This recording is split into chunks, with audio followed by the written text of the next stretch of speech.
quote, "These criminals came prepared for war," end quote. That was just one of the comments made during a Senate hearing about the mob that stormed the Capitol back in January. Former U.S. Capitol Police Chief Stephen Sund testified about the lack of preparation and the security mistakes that led to that deadly riot. The D.C. police chief basically said the officers were stranded for hours without any federal assistance. Take a listen. Chief Sund was pleading for the deployment of the National Guard. And in response to that, there was not an immediate yes. The National Guard is responding. Yes, the National Guard is on the way. Yes, the National Guard are being restaged from traffic posts to respond. New Jersey Congressman Andy Kim was on Capitol Hill on January 6th, and he became a viral sensation when he showed up in the rotunda the day after the riots and started cleaning up the damage left behind. Yes, Congressman Kim joins us now this morning with a reaction to the hearings and some of the emotional testimony that we heard. Congressman Kim, thanks so much for being with us today.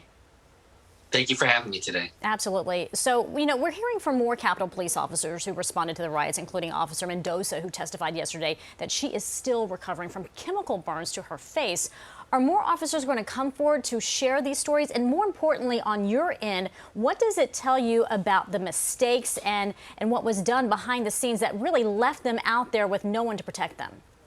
Yeah, that was one of the more powerful moments of yesterday, just hearing her testimony and hearing her struggles with the wounds that she still carries. And I hear that from a number of other Capitol Police officers that I've had the chance to be able to talk to. We know that over 100 of them, over 140 of them have had different injuries from that day, and that's certainly alarming.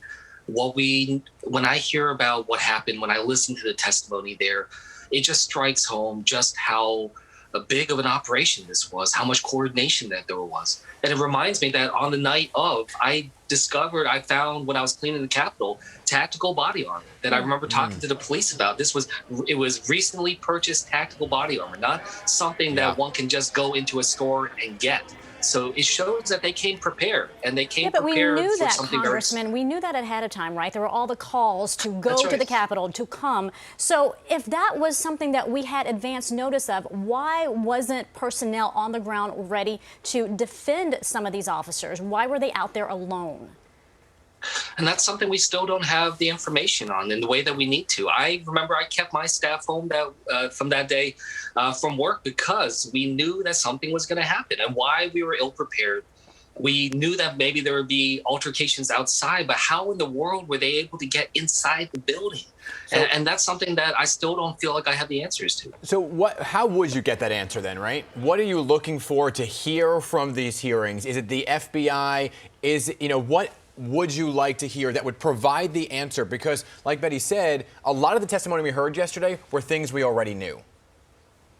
Well, when I hear them say that their plan was built up off of the intelligence that they had, that just seems like a misconnection right there. I mean, I don't understand how the intelligence could have said anything other than what we already knew. We knew that this was going to be a potentially very troubling day in terms of just the amount of unrest that could happen. So how that was not understood, how that was not assessed ahead of time, that's certainly something that I need to hear. But I also need to hear, how do we secure it going further? But it's what do I tell my staff about their security going forward? Yeah, of course. And when we spoke to Congressman Richard Torres about that, one of your colleagues who said he himself didn't feel safe in his own office moving forward.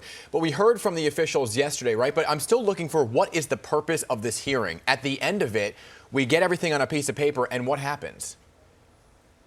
Well, hopefully what happens is that this will be an ongoing effort. This is certainly not going to be the end-all, be-all. So there's going to be more steps going forward to be able to get to the truth of what happened. We need to know what everyone knew. Who was making these assessments? Why were they doing it? We need to hear from additional people about this. But look, it also needs to move forward, both in terms of accountability, but also in terms of how do we secure our democracy going forward? Not just the Capitol, but how do we address this ongoing problem in a real, meaningful way? And that is so very important. But in order to do that, you have to understand what happened. And that leads still to the question that we beg today. Was it possibly an inside job to prevent these reinforcements from being on the ground at the ready?